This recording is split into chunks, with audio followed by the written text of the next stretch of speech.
What is going on, everybody? What up?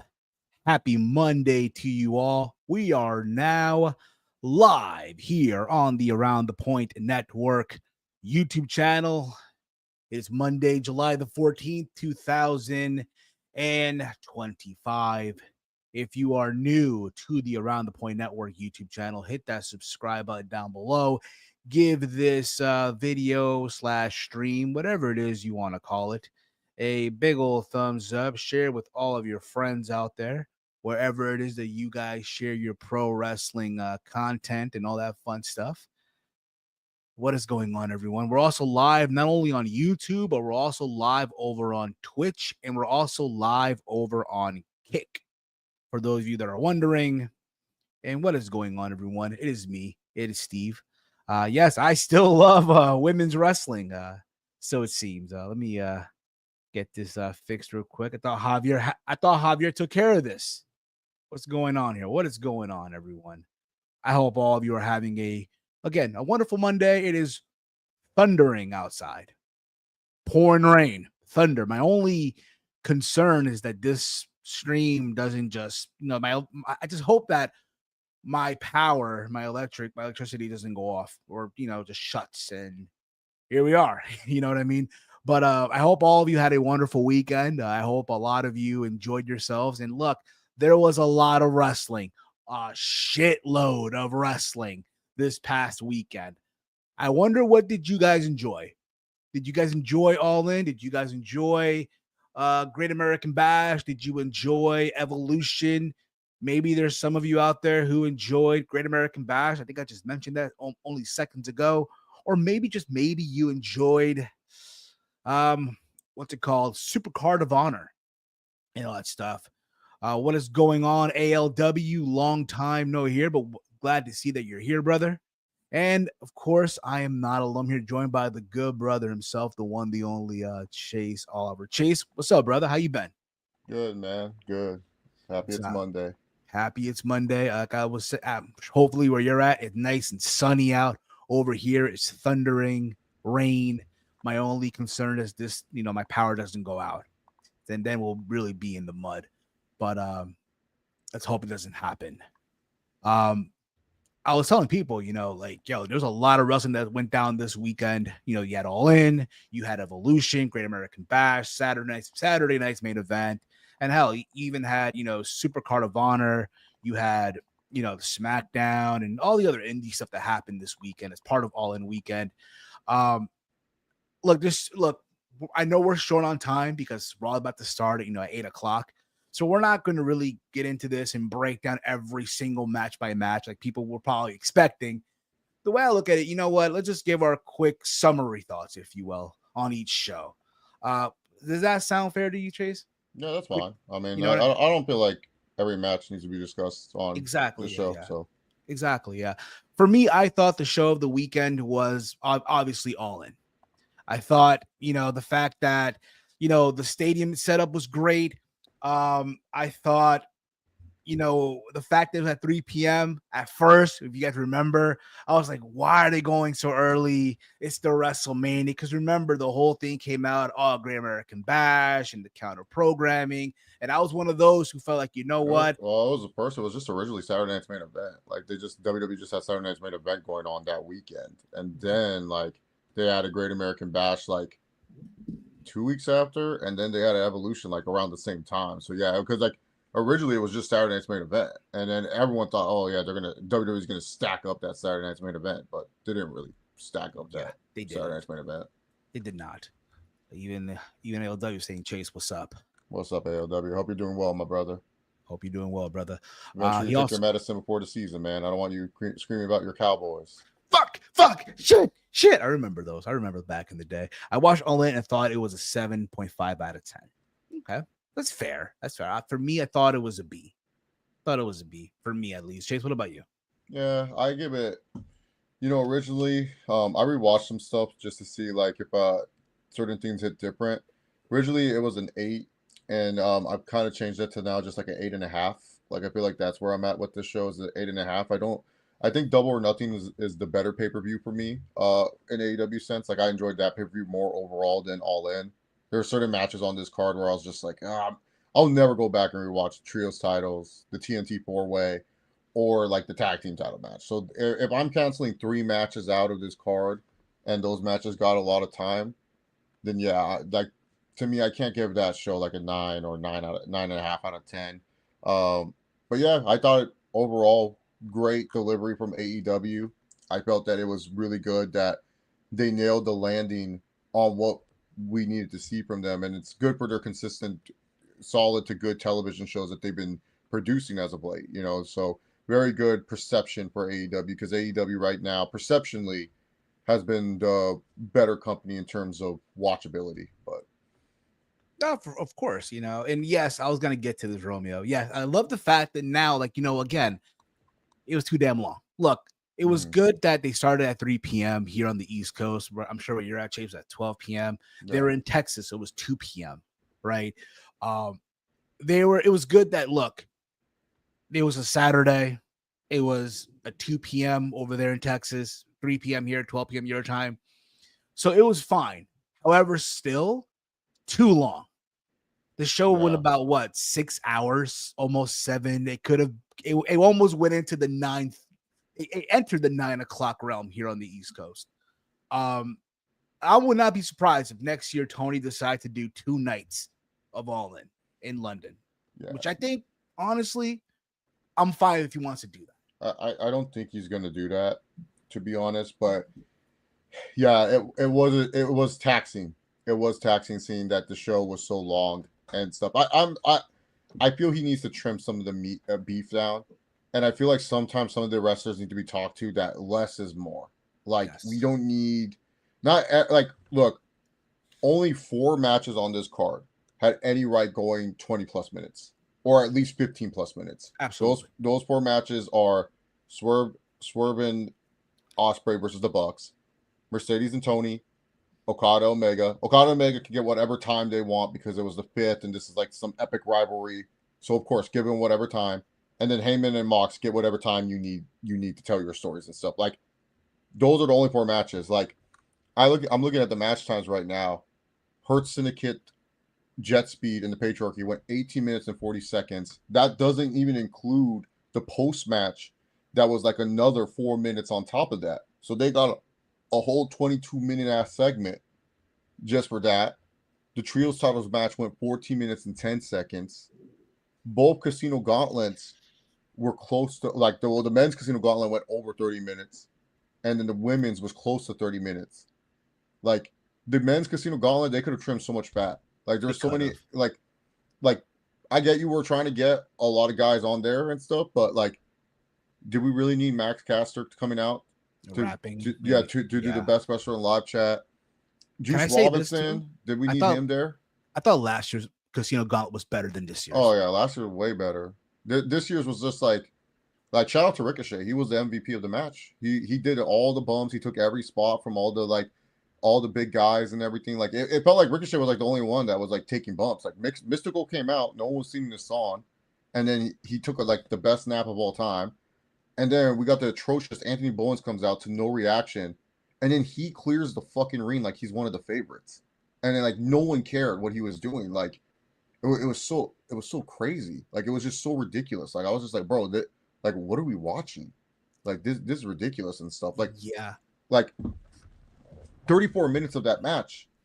Are like really?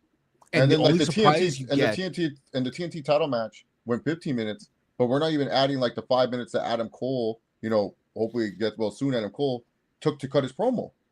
So it's like, damn, bro, like cut some of this shit. Like that TNT title match did not need to be 15 minutes. No, it did not. I would say this too, real quick, regarding the Casino Gauntlet, the men's at least, right? Like again, the last one was good about it. We saw these surprises, right? We saw Zack Sabre Jr., Nigel McGuinness, right? Etc., right? As surprises and stuff like that. Here, the only surprise that we got was Juice Robinson and the Gun Club. That was it. Great that they're back, but it's like I wanted to see some like, all right, maybe you bring in someone new, someone fresh, and that was missing for me, at least from this. But overall, look, man, the show I felt like it delivered. I thought Okada and Omega, look, was out of all their 5 matches, this is probably the weaker one, but it was still good for what they did. It was still good. I will say this too, Chase. I don't know if you peeped this or not. A lot of people on the show were doing 5-star. We're doing the frog splash. I feel like they should have at least always ready, bro. Always ready. Yeah, frog splashes, Three Amigos. I get it. It's Texas. It's an homage to Eddie. You're always gonna get that pop, but I don't need everyone on the show doing it. I don't need that. Yeah. All right. Yeah, just like you, I didn't need the trios match. Yes, they took out Samoa Joe for what it was, right? We didn't need, to be fair, the tag team match as well. We didn't need the fatal 4-way. Again, get well soon, Adam Cole. Dare I even say one of my matches of the night was the Young Bucks versus Swerve and Ospreay. Oh, that was my match of the night. I love that match. Love that match. Exactly. It was probably my match of the night, for sure. Probably my match of the weekend. There's other matches too from the weekend. We'll get into it in a little bit here as well. But I felt like, again, everything here, again, Tony Storm and Mercedes Moné, they delivered. I know, Chase, you predicting, you got me into, you talked me into saying, you know what, you convinced me. Yeah. Mercedes Moné was going to win. I said Tony Storm. And again, good match. But yeah, obviously, Tony now wins. Athena is waiting in the wings somewhere down the road because she did win the Women's Casino Gauntlet for the most part. It was fine too, to be honest. But yeah, that main event, that freaking main event, bro. Not Ospreay, Moxley and Hangman Adam Page. I love that Hangman came out to his old theme. Yeah, that was sick. You know what I mean? I love that. I even love, real quick, Swerve came out to Ain't Nobody. Mm-hmm. JoJo. That was awesome. People who may not know, that was his theme song on the Independence. Yeah. Just in case people might not want, why are they playing? Now right? People wanted that to be Swerve's theme when he came to AEW. Everyone's like, oh, because Tony Khan, he buys the rights. Everyone thought he would buy the rights to that song. He didn't. And now he has, I think, a really good theme with the Swerve's house. So it is. It really was. But the main event, though, bro, Hangman and Mox, is what you expected. A bloodbath. Moxley was pouring so much blood here. It was crazy. They were trying to go for like the WrestleMania 40 like run-ins, right? Was it as crazy as WrestleMania 40? Not quite, right? Like they had like a Darby Allin video, right, that popped up from Mount Everest, and then Brian showed up. Supposedly, Brian was sitting the entire night in the crowd with the mask on. Yeah, I saw that Blue Panther guy throughout the crowd. That was the thing that I was doing on my rewatch. I was trying to see if Danielson was actually sitting there, and yeah, he was. He was there the whole night. No, I guess no one noticed. Like they just thought there was a guy that was a Blue Panther fan. Yeah. And again, it was a very, again, what it was supposed to be a bloodbath, Texas death match. And look, we were all wondering because, look, Tony Khan, let's be honest here, he stuck to his gun this entire time, right? With Moxley retaining. And we were wondering, there's a possibility that Moxley could retain. Yeah. That was like the concern here. There were moments where, okay, it's probably going to happen. But no, when it was all said and done, Hangman Adam Page won. Not only that, but with the assist of Swerve Strickland, the man that he will forever be linked with his entire career.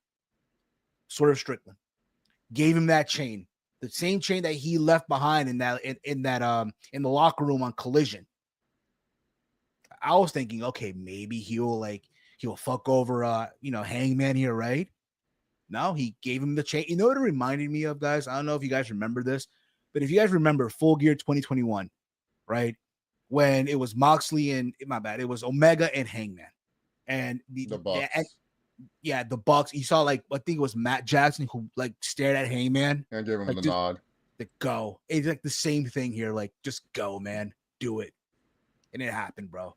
And then he opened the briefcase. It felt like it took forever to open. Yeah, I thought the briefcase was actually legit broken. Maybe Cope broke it when he hit it with Spike. Because he took a while to open that. Like, even the commentators, JR Happily was like, I guess the briefcase doesn't open. I was like, oh, no. This would be a sad moment if we can't see the belt. And we did. We saw the belt. Pyro. It's what you expect, bro. And good for Hangman. Good on him. The right man went over. Tony Khan made the right decision by having Hangman Page win the Owen Hart tournament. We all thought it was going to be Ospreay. We all thought, but no, but the right man went over here, bro. And now we'll see where they go from here. Obviously, MJF is in the wings as well because he did win the Casino Gauntlet. And again, Hangman and MJF, they've always delivered. Yeah. When does it happen? We don't know. But also, real quick, during the tag team match for the tag titles, obviously the post match, they attacked Christian Cage. Cope showed up and he made the save and he told Christian, go find yourself. And people are now under this impression that, hey, we could be seeing FTR versus Cope and Christian at all out because it's in Toronto. Yeah. Makes a lot of sense. Yeah. No, I'm sure it was supposed to happen on this card. It was just Christian. He really wanted to finish the patriarchy stuff. And that was the only bummer. I felt the patriarchy stuff was kind of rushed. It felt like they did that because Cope wanted to be on All In. Like, it was just like, oh, well, gotta get Cope on All In. So they just rushed it. Like, I felt there could have been more with the patriarchy. Like unless there was something I missed. Like, and I watch Collision like most people. So I've been watching and Christian's been more aggressive towards Nick Wayne. But not to the point where I was like, yeah, let's just turn on him. Like the turn, it really felt like, hey, we just got to get Cope his moment. Cope's got to pose, brother. My thoughts on Okada and Kenny Omega was that, this was not their Mastro Steakhouse. You know how we're used to seeing them just put on the best matches ever, and you felt like you went to a Mastro Steakhouse, and even though you paid $100 and you were like, damn, that steak was really good, you were happy that you paid that $100. This match was more like an Outback Steakhouse match, where it was like, yeah, you went to Outback and you got a steak, but you still felt satisfied afterwards. Like, you didn't feel bad about paying the $32 that you paid at Outback Steakhouse for your steak. It was no Mastros. It wasn't the greatest, but it wasn't bad. Like, it wasn't. My only complaint is I still get annoyed that Omega refuses to let anyone kick out the stupid one-winged angel, and I'm just like, can't Okada be one of the fools to kick out of the one-winged angel? I thought he did, like in Japan. No, he let Ibushi. Did, but I'm talking about like in the lore of like the story. Yeah, of Okada and Omega, just them, not like overall Kenny Omega. Okay. I'm just like, hey, can Okada not kick out a one-winged angel? That would have made the match feel a little bit more epic. This one, like, they did good stuff. It was just I don't They know. played the hits. They like we Yeah, said, they played the hits. Look, this is not 2017. You knew yeah. what you're gonna get, and even that again, it wasn't their best out of the 5, but it was still a good match. No, And yeah, it, yeah, yeah. and to me, the right man went over Oh because yeah, what I want to see out of this now, and I don't know if how many of y'all peeped this or not, but there's someone who's not happy with Okada being part of the Doncast family. That is Takeshita. Konosuke Takeshita. Yeah, And Takeshita. I Yeah, think he's been kind of giving him side eyes. maybe look, maybe not all out, but probably somewhere down there, like a full gear. You still build up to it, Yeah, and because you do. Takeshita won't make all out because he's doing G1. Yeah, So exactly. yeah, And you know what? Let him. You know what? And then let him. Yeah, let him do the G1. Look, I did what you did. I did it better than you. Who knows? Maybe he wins. Who knows? I honestly think they should have Takeshita win the G1. Yeah, if you look at this G1 field, I can't think of anyone else that could win this G1 under Takeshita. I think Takeshita would make the most sense. He's under a New Japan contract. It's not like he can't win. There's Yeah. no restrictions for him. And that story, like I said, that story. Look, I went to Japan. I did a tournament that you made famous. I did it better than you. Yeah. I'm just saying. But overall, look, all in, hats off to them, man. They delivered. The only thing is way too fucking long for my liking. Yeah, trimmed the meat a little bit. All the moments were good. Happy that Heyman won. I I felt it was a very happy show. Very, very happy show because like I was surprised of how much of the baby faces actually won. Like Tony Storm won, Heyman won, Swerve and Osprey won. We got a feel good moment with Dustin Rhodes winning. The Ops won. Like none of the major heels won anything. Like like that's why I was all like I was kind of worried when Swerve and Osprey won. I was like, oh fuck. When I saw it, I was like, fuck. Heyman might lose. Heyman might lose because the Bucks are like the one like you can't have the baby faces have everything.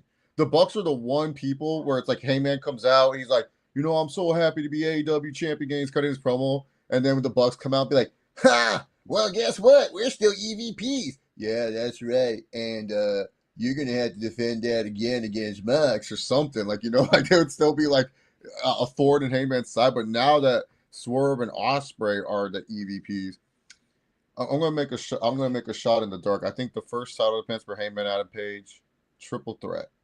Hangman, Swerve, Osprey. And All out. It'll be like no. What's their next pay per view? Is it All Out? I think it's all out, but then after that, you do have Forbidden Door. Oh, You okay. do have So I thought Forbidden Door was next, and then it was All Out. Let me check here. Now that you mentioned, let me check here. Yeah, because isn't Forbidden Door like the same? It's like this. It's like a week before Clash in Paris. So for Forbidden Door is August 24th. Okay. I'll be in Europe when this happens. So, and then All Out. Oh, let me check here real quick. 1 second. And it's in Toronto, and that will take place on September 20th. So yeah, Forbidden Doors first. Yeah. Forbidden Doors okay, first. so never mind. Yeah. So, well, he loves his TV specials. Maybe we get a TV special that's a triple threat and stuff like. But I do think that that's probably one of Heyman's first title. Let's see, Forbidden Door. Who's the New Japan guy he facing? Or maybe he faces a CMLL guy. Maybe they change it up. Maybe he faces maybe he faces Mystico. You know what I mean? Like again, I'm not familiar with the Lucha Libre stuff. No, Mystical would be the guy they would choose, but I don't know if that's like I don't who know else if that's do they a have? Forbidden Door main. Who No, you chose the right guy. I just don't know if that's a Forbidden Door main event. Like that's what I'm saying. If again, I don't know what's gonna happen come September. Should they decide to go back to Arthur Ashe? But that Grand Slam Dynamo show, maybe you do it there too. Because again, like you said, they do love their television shows, right? Yeah. And Tony wants to put that big match. Maybe it's possible, right? Yeah. Let me read some of the comments here. So Fat Racer, Tony Storm said on the presser by thanking Mercedes for having a clean lips, all four, and I said, holy shit, Tony Khan reaction was priceless. Yeah, that was she did that when she had Mercedes in that spinebuster type move, and then she just started licking that. I was just like, what the that was one of those where you're like, I hope no one comes in while I'm watching this. Like, I'm trying to watch a very competitive female wrestling match here. Like her kissing Mercedes, that's fine. If someone sees that, it's like, okay. Yeah. Like, it's like your lady walks in, is like, what is this? Yeah, you're just seeing like a woman just like eat out another woman like that, and you're just like, this is a serious world title match. Like, trust me, like I'm not watching it. Like the women kissing each other, that's kind of like that's kind of normal. Like we've seen Yeah, that in it's a normal. couple world title matches and stuff. But her doing what she did, I was like, ah, man, please, no one say, hey, come into the room and watch and see that spot. Like nothing against the spot, I don't hate it. I'm just saying, like it's one of those where it's like like we're just like, oh, dude, like this would get me in trouble if people saw me watching it. Oh, of course. But Cage Matches gave the show a 9.10. By the way, Yeah, I know for sure the people who are diehard AEW fans, they definitely love this show and yeah, stuff. And for me, it could go higher. It's just I'm just one of those people. I'm a heart grader, guys. Like you guys just gotta understand, it's both for WWE and AEW. It's not a preference between any of the companies. It's just I'm a heart grader overall, yeah, he and so is. like I just grade shows harder. And I'm one of those people. Like if I'll never rewatch a certain match again, I'm not gonna, because that's how I grade shows too. I don't just grade them based in the moment. I also grade them based on like like Elimination Chamber, for example, probably the best WWE PLE this year. I bumped down the score because the Cena heel turn has not been good. Like I said, yeah, the Cena heel turn has sucked. Like I'm sorry, like has not Yeah. delivered. Like was the moment good? Yes, absolutely. In the moment, it was awesome. It was epic. You guys can see our reactions. We were both on the True Heat watch along for that. But I can't say like, oh my god, this was it. This was the greatest PLE of all the WWE anymore because it just hasn't delivered on the aftermath, and the aftermath is really important to me. I hope Absolutely. I hope Tony Khan keeps up the consistency. Yeah. I know my biggest fear is because the NFL season's around the corner, and I know the Jaguars, especially from the reports I'm hearing about the NFL, is that the Jaguars, are very like Shad Khan, Tony's dad, expects a tremendous season from the Jaguars this season. He wants to make sure that the Jaguars are delivering. They hired a new head coach. They What drafted one of the most exciting prospects in the NFL, and Travis Hunter. what division They are they again? they're the They're the AFC. They're the AFC South. They have the okay. easiest. They're in the easiest division. The AFC South, like if you look at the teams, the Jaguars, they should be one of they should make the playoffs with against the teams. Like the Texans are the only team that's their threat. But the problem with the Texans is that they have injury concerns, and then also CJ Stroud, he didn't look good in his sophomore campaign overall, and they have an aging running back.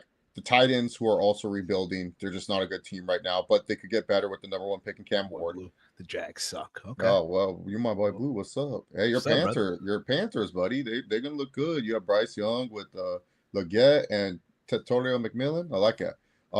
The Colts, they don't even know if the quarterback they drafted is good, and then their defense has taken a step back. They've lost some key players on that side of the ball, and then that's why they can actually have a chance because Trevor Lawrence, he's a good quarterback. He has the skill sets to be one of the best quarterbacks in the league, and if he can wake the fuck up, the Jaguars can actually be a Jesus. good team. Yeah, of course. Let's get into real quick Saturday night's main event.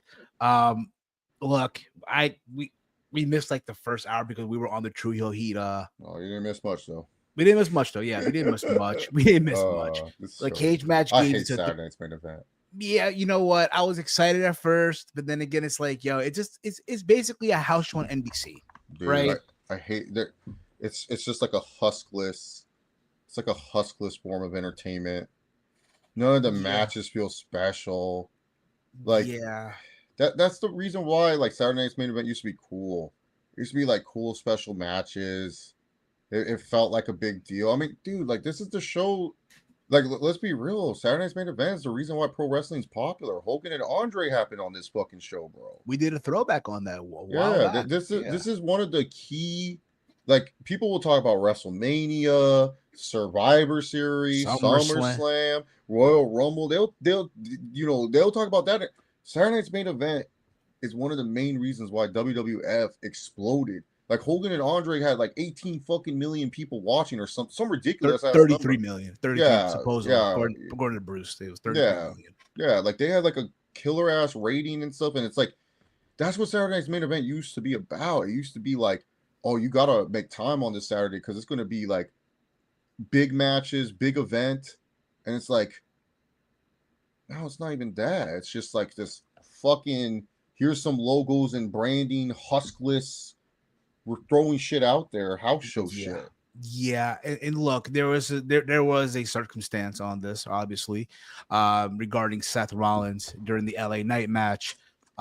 It was a match that, to my understanding, Rollins was supposed to go over, and he got injured, he got hurt. Yeah. Now there are reports that are saying that he was previously hurt, and this was just a way to write him off. This- Look, That's stupid. it is. Look, at the end of the day, if he's hurt, look, speedy recovery. Again, it's unfortunate because right now you think about it, right? There's a lot of stuff There's a lot of stuff that's happening in WWE that's surrounding Seth Rollins. It's always when he's And the main guy, he gets he's the hurt main too. guy. Exactly. He's the It's main like guy. OTC once said, can't be a workhorse that walks like that. Ah, remember. Yeah. Yeah. Exactly. His back can't handle carrying the company. We miss you, OTC one. Get back soon. OTC. I know you're busy. Look, OTC one. He's doing OTC one things like y'all don't Kuma, understand. Bro. About to be a Kuma, bro. Yeah, he's filming stuff for Street Fighter. He just had another baby. Ground and pounded. He has 6 kids. Like he's the Phil Rivers of the WWE Bro, with Jacob Fatu. Man, OTC one. Can you imagine when his kids are all ready to wrestle, bro? Like they're just gonna dominate WWE. OTC 2, OTC 3. Like how the Dark Order had numbers, man. The Roman Order, it's gonna be magical, man. We're just gonna be sitting there. It's gonna be a bunch of Roman Reigns, the Academy Award winning Roman Reigns. Oh man, with those veneers and the laugh, yeah, for sure. But yeah, it sucks that what happened to Seth. Like it does. He needs to stop doing that fucking move because that's the same move he did that move against Jinder. That's the same move that he did against Jinder that fucked up his knee before WrestleMania 40. That was the same exact move. That springboard moonsault move. He can't do that no more. Like I'm not saying he can't do high flying moves anymore. But at his age, though, at his age, like no, brother. No, not just his age. It's just his history. His injury history. Like that knee. Like if we still had the "Don't try this at home" videos, instead of hearing Rey Mysterio saying, "I had surgery on my knee, left knee 7 times," we're gonna literally hear Seth like, "I had surgery on my knee 5 times." Like this is like what his 4th, maybe 5th upcoming surgery on that knee. Yeah. And right now, Raw tonight's in Alabama, so pretty sure he's with Dr. Andrews. He's getting it checked. We'll find out. Like, how long will he be out for? I've only seen like a somewhere report that someone said 4 to 5 months, but I'm like, ain't no way that's 4 to 5 months. Like, no, the dude could barely stand. Like when he sold the BFT, like he just fell. He just fell. Like that knee's on hope and prayers, bro. It's like his knee's as fucked up as it was before. During WrestleMania 40, remember when he was limp? Rock was all waiting for him, like, where's Seth at? And then Seth is just like limping with the chair. The arena with crutches. And you saw when Roman Superman punched him, his freaking knee just buckled before Roman hit him. Like, no, dude, this knee injury is serious. Like, it's one of those. Yeah, that's what I'm saying. Like, 4 to 5 months, like. I don't understand why Rollins doesn't wear a knee brace, knowing his history. He probably does. Nah, not really. He doesn't wear a knee brace, right? He doesn't. But I think what it is, there's some people I feel like they're just their pride will let them do it. Yeah. You know what I mean? He doesn't like to show that he's weak. Yeah. But look, man, I think he should real soon. Obviously, Drew McIntyre and Randy Orton. It went about 8 minutes, and it served what happened post-match, right? Jelly Roll got involved, and Steve, we're on first team best with Jelly Roll. It's just jelly, okay? Jelly.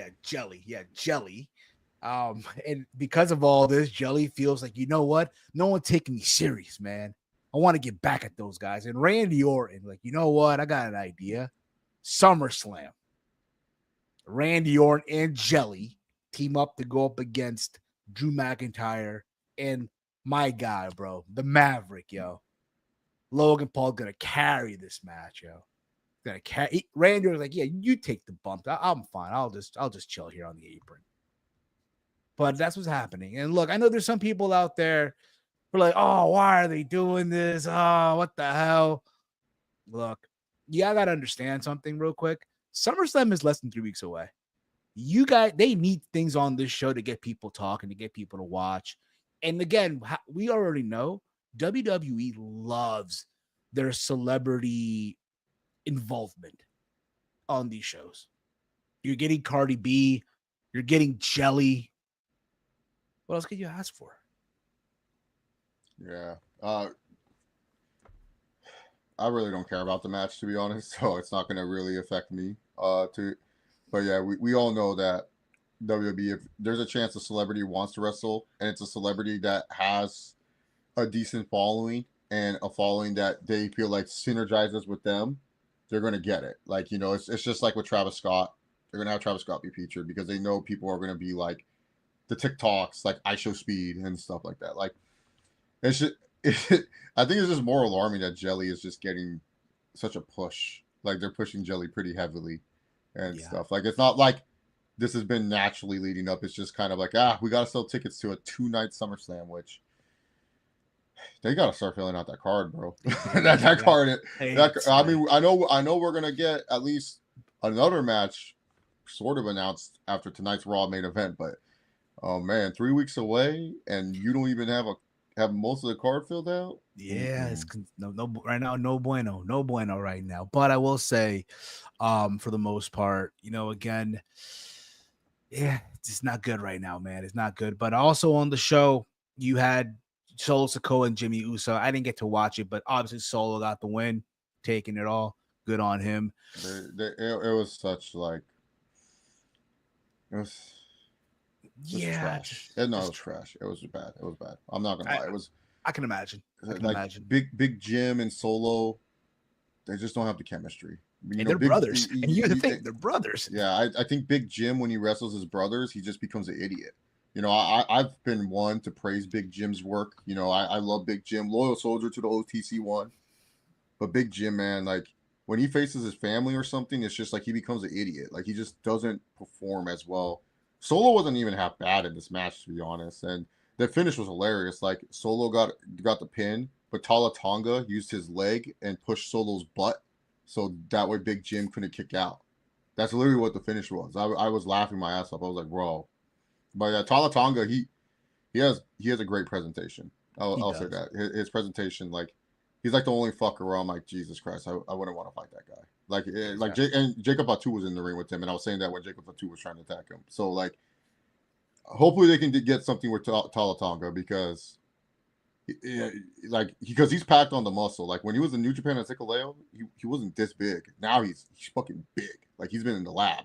Diesel. So, yeah, so hopefully they can do something with him because that's a monster that you need that any company would want. Like you need those monsters. Bro. Like monsters are important roles in the company. Those tall, big fuckers. Like they won't use Omos for whatever reason. They just extend him and Omos, bro, when they wrestle, it's gonna hit like crack, bro. If Omos ever wrestles, they just Omos re-signed the contract apparently. Pro Wrestling Noah, baby. Pro Wrestling. That was literally, dude. Omos and Noah. That was one of the legendary runs, man. I was like, dude, this guy got it all now. He's figuring it out. Exactly. They took it away from him. Yeah. So and then the main event, obviously Goldberg and Gunther. Look, they gave Goldberg everything, right? They had him enter the ring last. They had DDP. They had Gage, his sons, right? They had the security guard from WCW accompany him as well. They had Ernest the Cat Miller, and of course, former UFC heavyweight champion, the War Master, Josh Barnett, there with him. And look, you knew going in, if you watch his entrance, yeah, that leg did not look good. But shout out to Gunther, man. Shout out to him, bro. Carried Goldberg in this match. Dude, honestly, he works miracles on me. Mm-hmm. He works. And you know what? He got Goldberg to a solid match, bro. For Goldberg standards, this was excellent for a Goldberg standard match. Like if you're asking me for a Goldberg match in terms of working and selling and telling a story, just for Goldberg. I'm not talking about overall professional wrestling.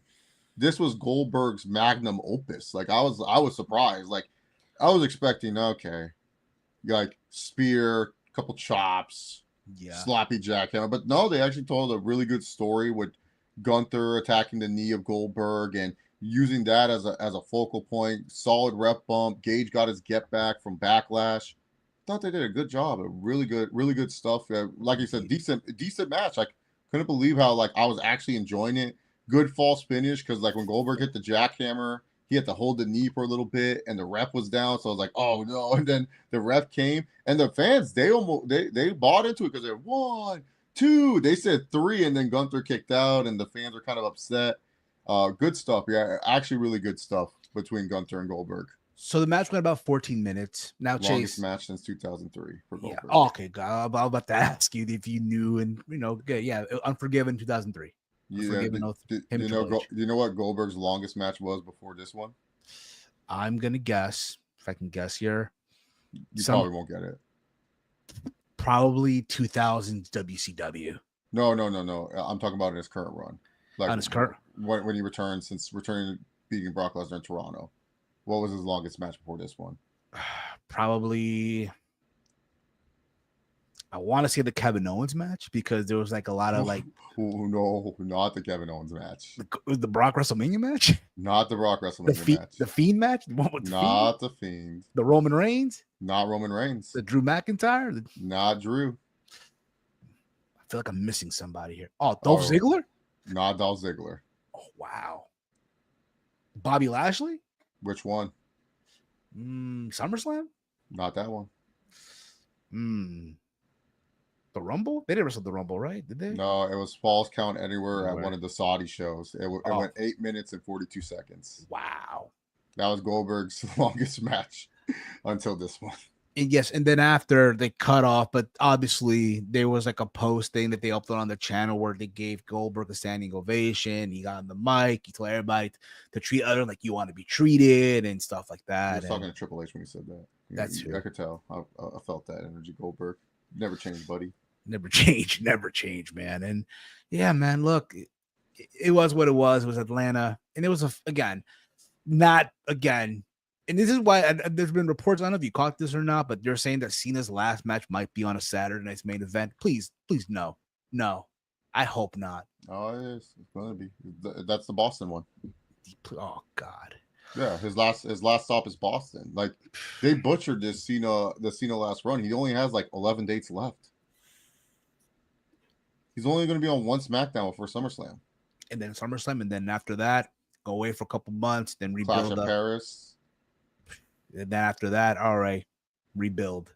I'm sorry for what I did and all that shit. Maybe so. And there's talks also that Gunther might be the one to retire Cena, which would be crazy, right? If it's Gunther, like, yo, Gunther retired Goldberg and John Cena in the same year, bro. Oh, bro, Hall of Famer, bro.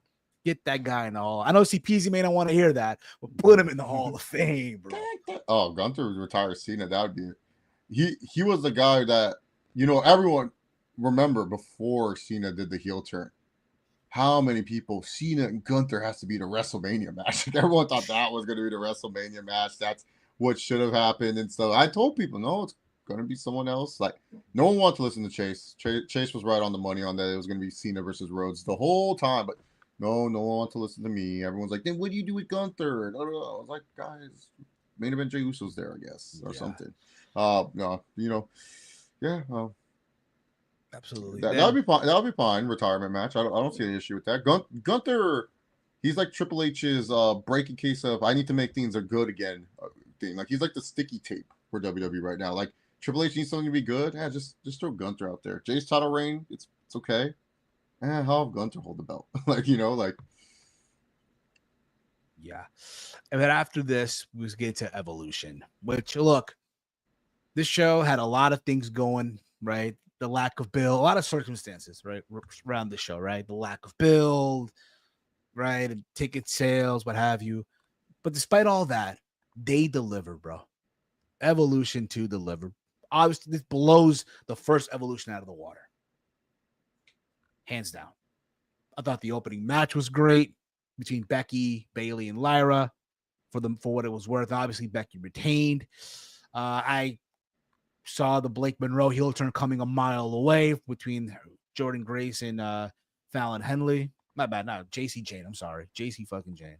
And she retained, obviously. We found out that, hey, Charlotte Flair is a true friend of Alexa Bliss. Alexa Bliss got people to cheer for Charlotte Flair, man. Amazing. Freaking amazing. Trish Stratus still has it, bro. She can still go, bro. Mm-hmm. Incredible. Obviously, Naomi and Jade Cargill with Bianca as a referee. It was fine for what it was, but what we saw at the end, that it made sense too. That the Battle Royal, you guys know me. I love Battle Royal. I can't. I'm a sucker for Battle Royal. Well, this is a Battle Royal that I'm gonna go back and rewatch down the road. Not really, but you kind of knew going in that Stephanie Booker was gonna win, and then that main event, bro, that freaking main event, Io Sky and Rhea Ripley, they delivered, bro. They killed it, bro. Okay. No doubt about it. And then Instant classic. This is their best match, obviously, hands down. I don't know what else they can do to top this, but I want to see them try. But then after that, you predicted this too on the watch along yesterday on the True Heat channel, bro. You called it to the T. I was just joking. I did not know. I did not expect Naomi to cash in. I just saw both women were down for a good amount of time, so I just figured, there has to be some funny business. Been watching wrestling for way too long, so it's just sometimes certain things just come to me, like when you watch wrestling for too long. Yes, Naomi cashed in her Money in the Bank, and she is now the new women's world champion, meaning now she's moving to Raw, obviously, right? But then again, it's like, wait a minute, drive Big Jim. Well, you better Uber it for his safety. For his safety, better, or ride with his brothers. Ride with his brothers for the most part. Yeah, I don't trust those guys either. Yeah, better Uber it. Lyft or Uber. You know what I mean? Work on get your points up. Get those. You, my boy Blue, Naomi did have a successful cash in over 2 Triple H favorites, Naomi and not Naomi, Io Sky and Rhea Ripley. And I'm happy. Look, good for her, bro. Good for her. Oh, dude, she's been on a killer run. So this is well deserved. Well deserved. The match was epic, and then it reminded me of WrestleMania 31, where there was an epic match with a great cash in. That's how this match felt like. It was WrestleMania 31 all over again, where it was just like epic match with like an epic conclusion. I thoroughly enjoyed it. Gives a lot of wide open variety to what you can do storytelling wise.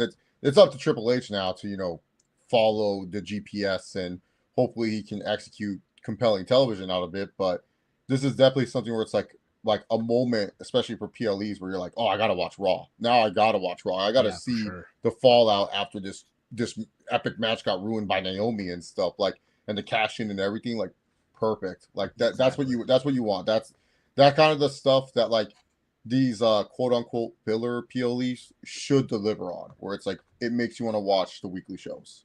Yes. The main PLEs are there to wrap up storylines and bring happy endings and stuff like that. But the filler PLEs should be their main focus is not only to have a good show, but can you get me to watch the weekly shows afterwards? And this one definitely made me want to watch the weekly show for sure, like Monday Night Raw tonight. Not like I wasn't going to watch it anyways, but no, of course, gives me more of an ascent. It gives me more excitement for it to happen tonight. Yeah, of course. According to here, now I'm on Cage Match. I'm looking. So they gave the show an 8.74. Not bad. I mean, again, fair. It's a fair rating, right?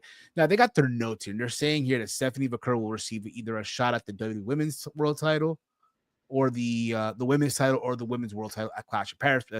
I didn't know that part, that detail. To my understanding, it was the brand's champion, right? But yeah, they can change whatever they want, bro. Who cares? Yeah, they can. Yeah, of course they can. Yeah, they do whatever they want. Yes. But that being said, look, 3 good wrestling shows. I didn't get to really watch all of Supercard of Honor. I did catch the main event though between Konosuke versus Bandito, and I thought it was good. It reminded me of those throwbacks Ring of Honor World Title main events from back in the day. And to think that the day after they were both in that Casino Gauntlet.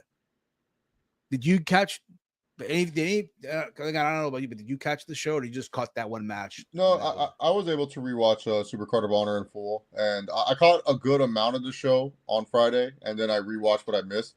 The thing about these ROH shows is they remind me of the takeovers, where I'm just like, man, those pay-per-views are really good.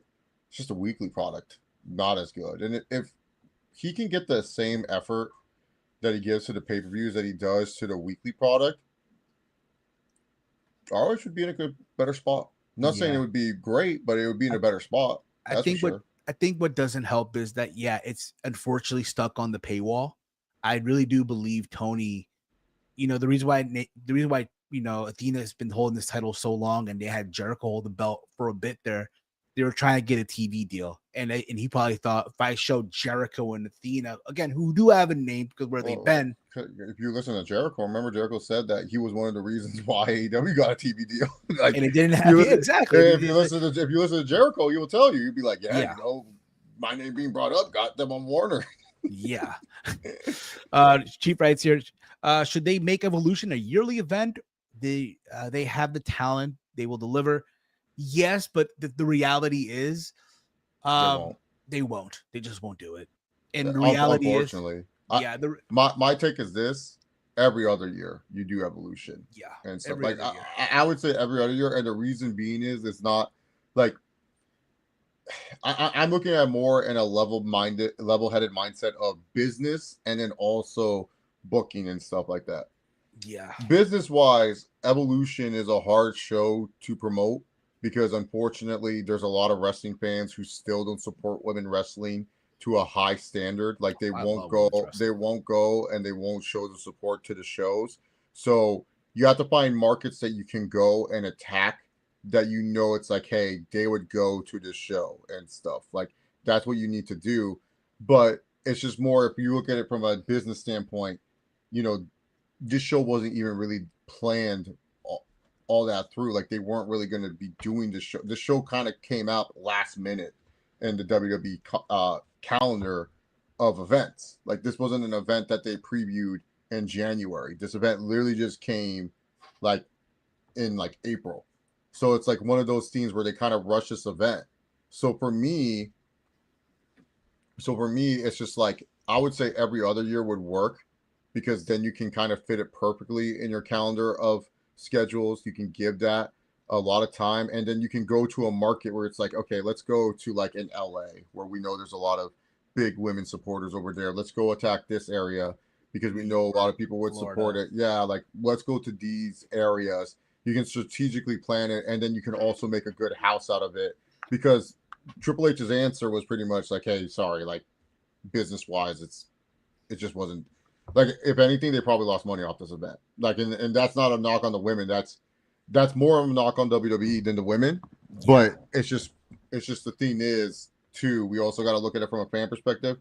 There's a lot of fans that are not really like going to go to an all woman show. It's like that. It's a sad perspective, but it's true. There's a lot of wrestling fans who are still misogynistic and still don't view the women as talented. Like when you do a wrestler of the year list, a lot of them don't have women on them. Don't have women. They'll have their own category. They'll have their own category. But you ask me if you go, yo, Chase, who's one of the best wrestlers right now?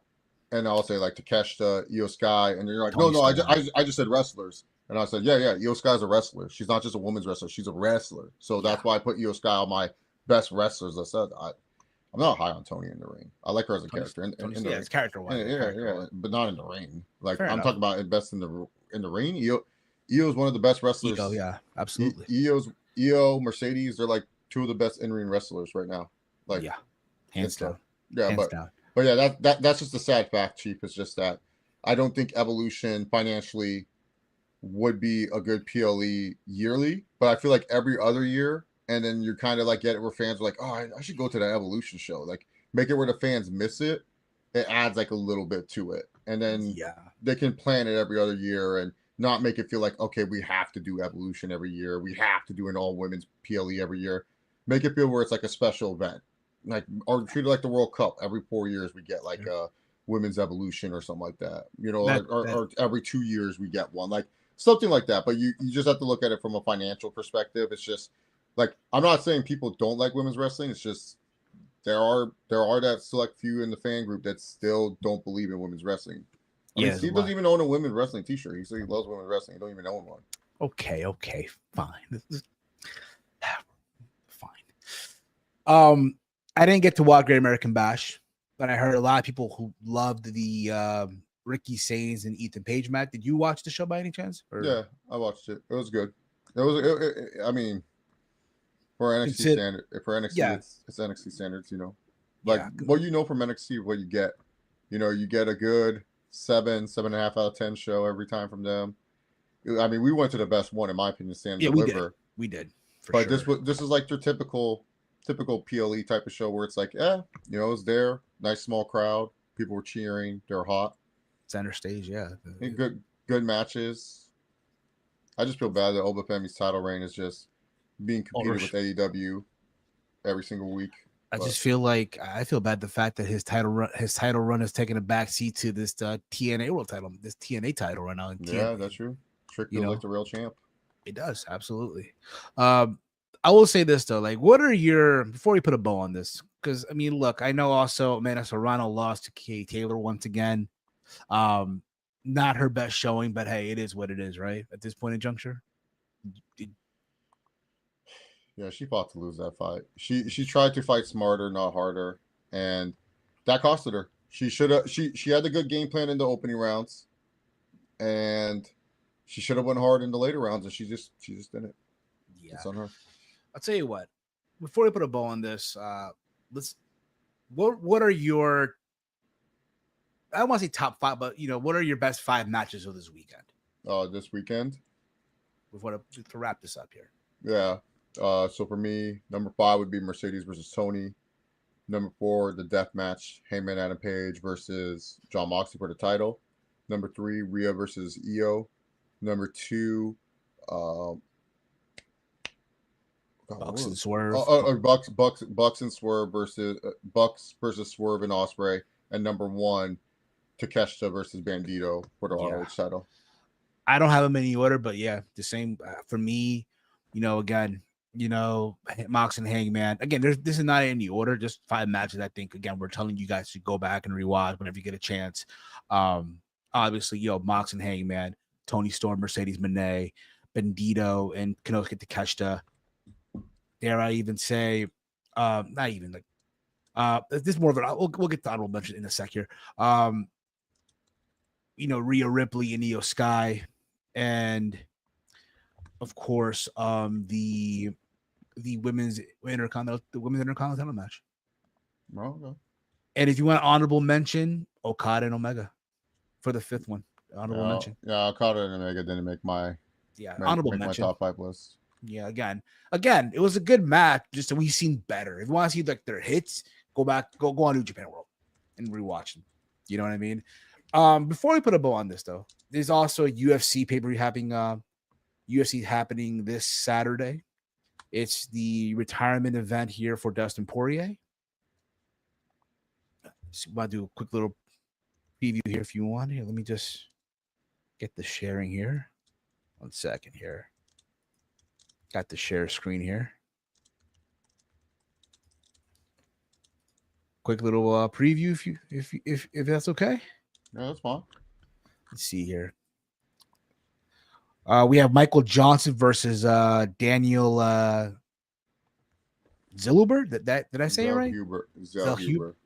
Look, the last time I remember Michael Johnson, he was getting destroyed by Khabib and MSG. That's my fond memory of him. Also, him getting like cracked by Gaethje. I'm gonna go here with Zellhuber here. What about you, Chase? Yeah, Zellhuber is a very hyped prospect in the lightweight division. Has looked really good in every fight. Yeah, Zellhuber. We have Dan Ige versus Patricio Pitbull. Patricio Pitbull fell short against in his last fight, right? In his last fight, he fell short. So for him, it's redemption, right? That he has to get a win here. I'm gonna go with Pitbull here. I think now like the Octagon jitters are gone, so that's just me, of course. But what about you, Chase? Yeah, I think Pitbull will go use his wrestling in this one. I think he'll just take down Dan Ige. That's a nice underdog. I like Pitbull at that plus 140. I think that's a good call right there. Patricio Pitbull. Yeah. We have here Kevin Holland versus Daniel Rodriguez. Kevin Holland has been looking impressive since going back down to 170. I'm going to go with Kevin Holland on this one against Daniel Rodriguez. What about you, Chase? Man, D-Rod, I love this guy. He's just a heavy hitter. He's someone that always brings it. He's a good litmus test on to seeing where you at. I think him and Kevin Holland, they're gonna throw hands. It's gonna be a good one. There's a reason why the odds aren't posted for this one, because I think they're trying to figure out who they think is going where to put Rodriguez as the underdog, because I feel Rodriguez, he actually has a good shot in this match. He has powerful hands, man. D-Rod is no joke. Holland should win this fight, but don't sleep on Daniel Rodriguez, man. That dude can throw. I can't wait. But we might be an underdog too. I might do him, and I might do Patricio the underdog parlay. I might do him, Pitbull, and the next fight as the underdog parlay. Are you kidding me? Paulo Costa versus Roman Kopilov. I'm probably butchering the name. Kopilov. I mean, look, Paulo Costa has not looked so bueno in the last couple of fights. He's not. But if he can land that shot, I mean, I do think it's a possibility that he could win. I might, you know what? For the upside, I'm gonna go with Paulo Costa here. Oh, this is vintage. Paulo Costa fucking everyone over. People are just gonna choose the Russian. They're gonna think that Kopilov is like every other Russian, and just gonna. The reason why Kopilov is on this card, like Dana White made this card the BMF card. He said that this card is pretty much guys that just want to stand and bang. Kopilov is more of a striker than he is a wrestler. He has wrestling, but he's more of a striker. And Paulo Costa lives in the realm of someone that wants to actually fucking bang with him. Like, if you just want to bang with Paulo Costa, you're going to bang with Paulo Costa, and Paulo Costa will answer the challenge and will go crazy on him. So I think Paulo Costa, it's a nice underdog. I think he upsets him too. Pretty sure, yeah. And then we have here the main event: Max Holloway versus Dustin Poirier, part 3. You know, Poirier has 2 wins over him already. This is Poirier's retirement fight. He's going to be accompanied by Lil Wayne. And if you look at the odds right now, is Poirier's a -102, Holloway's a -118. Last time we saw Holloway, he got put away by Ilia Topuria. Yeah, a little hater too. Yeah, and then obviously Poirier, the last time we saw him, he gave it his all against Islam Makhachev at Prudential Center, and then he obviously submitted. It's tough because I like both these guys, right? But obviously Poirier has 2 wins over him. But now Holloway, now obviously he found his way now at 155. He put on the weight right this time. I think we get a good. We send the crowd home happy. So I'll go with Dustin Poirier on this one. Yeah.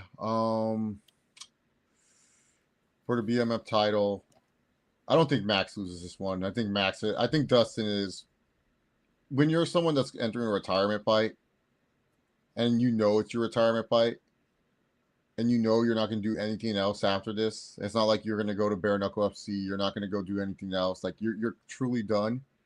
The fight's not there anymore. The spirit that you have, it's not there. I'm sure we'll see glimpses of that with Dustin. But I have Max winning. I think Max is going to win. And it'll be by decision. Dustin won't get knocked out.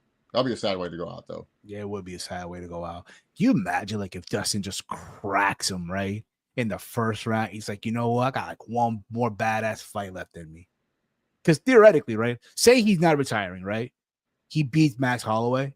Would you put him in the mix there for a shot at the title? I mean, not right away, but would you put him in, with the contenders that are left? Oh, yeah. Max is a contender for sure, yeah. Why wouldn't he be? Like, if anything, I think the reason why he's talking shit about Ilya is the fact that he wants to try to get a rematch for the lightweight belt. Yeah. So we'll see what happens. He's ranked number 5 and he beats number 6. Yeah. I mean, that helps out. You beat another top 10 guy. And then, Paziev, he's running around doing something. Like, he exists. So that's another threat. Gaethje's most likely next in line for the title. Saryukian's around. Yeah, maybe fights Charles Oliveira. Remember, they fought at one point, Charles and Max, as two what's it called, prospects.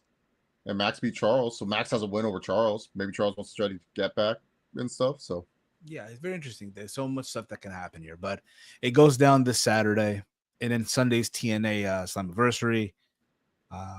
Which, to my understanding, if Romy's in the chat, we are doing a watch along for that. So, if anything, I'll just talk about that to Monday on Kitchen again. But anything else, Chase, you may want to covered before we put a bow on this? Nah, man. I think All we covered right. everything. I think we did too. Yeah, man. Look, Raw's going to be in almost a half an hour. It's going to be must see. We're going to hear from Seth Rollins. Who knows? Maybe he gives the briefcase. So we can think about this too, right? He has till a year, right, to cash in. A year. So who to say, like, hey, he holds on to the briefcase, and then when he returns, he decides to do a cash, like a surprise. Or maybe, just maybe at SummerSlam, you know what? They're going to hang up the briefcase and they're going to have another Money in the Bank ladder match. So many ways you can go about this, right? Mm-hmm. Oh, yeah, 100%. There's a lot of different creative ways that they can attack this. So I'm interested to see how they do it. Yeah. So if I writes here, I was watching All In instead of Great American Bash. Hey, I think all of us were, to be honest. I think everybody was. Everybody was watching All In. But that's going to be it for us, guys. Thank you all for tuning in. Much love to all of you. If you have not yet subscribed to the channel, hit that subscribe button down below. Hit that bell notification. Be notified when we go live, like tomorrow for the Raw Rundown, where we talk about all the stuff that happened tonight on Monday Night Raw and all that other stuff. And again, just the weekly schedule, as always. You know, Wednesday is the AEW Dynamite watch along, something about Dynamite, which is going to be very must see as well, coming out of All In, and see what they decide to do as we are on the road to Forbidden Door, followed by All Out. And then that's going to be it. So, and then I think on Sunday, if Roman's in the chat, most likely we are doing a watch along to Slammiversary. I haven't got it confirmed, but I think we are, but we'll see. You guys know where to follow the Around the Point Network. Follow us all over on X at AT Point Network. Follow me on X at Heel Steven. Chase, let them know where can they check you out. Yeah, you guys can follow me on X at ChaseOliver68. That's going to be it for us, guys. Much love to all of you. Yeah, that's my fucking mean mug right there. Thank you, Javier. No wonder why he asked me to fucking send him a fucking selfie. Makes sense now. All right, y'all. For myself, for Chase, for the gang, this has been Steve's Kitchen here on the Around the Point Network. We'll see you tomorrow on the Raw Rundown. Peace out, y'all. Listen. Fuck up. Get out.